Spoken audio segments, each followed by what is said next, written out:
It's great, you already know what it is. I'm here with Techniec. Man, the one and only LBC. Hey, Techniec, before we went into commercial, we was getting into the long history of how that became with, was that The Hood Is Mine?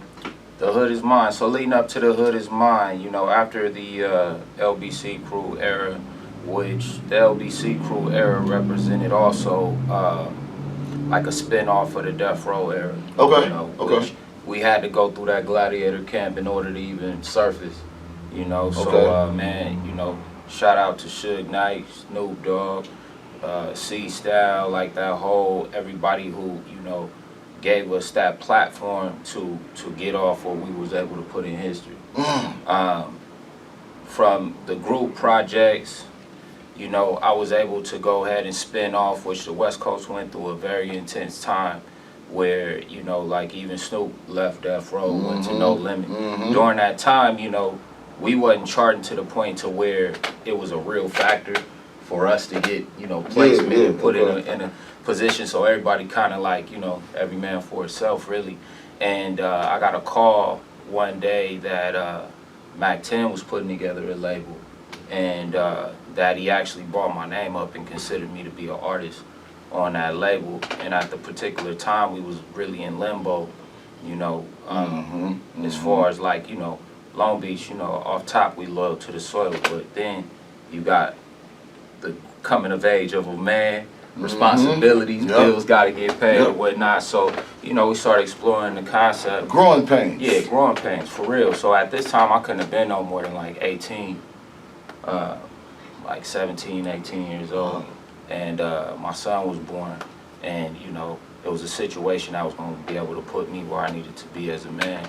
And so, lo and behold, you know what I'm saying, here come the new era of Who Bangin' Records. Which, shout out to MACK 10. Shout out to MACK 10. It's another thing, and let me also capitalize on this part of the conversation, because one thing I can say, and this is something that I like to stress to the West Coast and any artist that's coming out of the West, is everything that got to do with the West Coast has always been built on unity, even though it came a point in time where it's going to come a point in time when everything get cracking that you're going to see, and history will show you that it's going to be a divide and conquer that take place. That's but we'll get to that later on. Yeah. But, okay, so we got Who Bangin' Records, we got the West Side Connect is doing their thing at the time. So the beauty of the West Side Connect was it was comprised of real life guys from all sections, all walks of life of LA.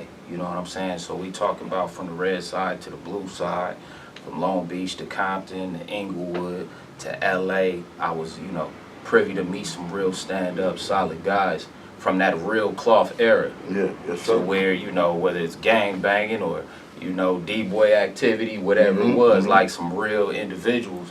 And again, another form of gladiator school, because Death Row wasn't no joke. It laid the real foundation. I've heard a lot of stories. Yeah, and I mean, you know, a lot of them is real. You know what I'm saying? But so with that, the establishment of Who Bangin', it was another chapter of showing with the West Coast unity. Mind you, this is on the back end of Tupac and Biggie and the East Coast, West Coast, and all that. So I don't think MACK 10 get enough credit for bringing the West Coast back at the time that he did and restoring that energy. You know what I'm saying? I agree with that. So that was something that we was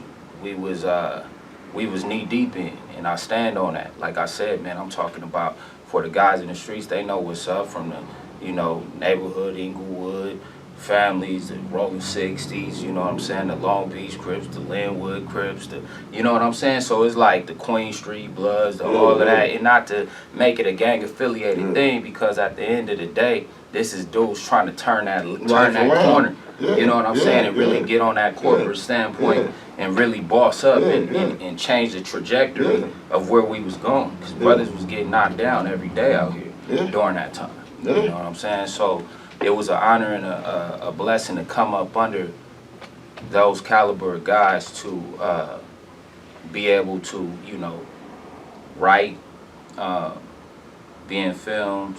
You know, these were opportunities that were afforded to me while I was paying my dues still. But, you know, we young. So you Well, know, yeah. you don't know how to look that gift horse like that when you young. But in retrospect, that's why I feel that, you know, we still blessed to be here today to get that game.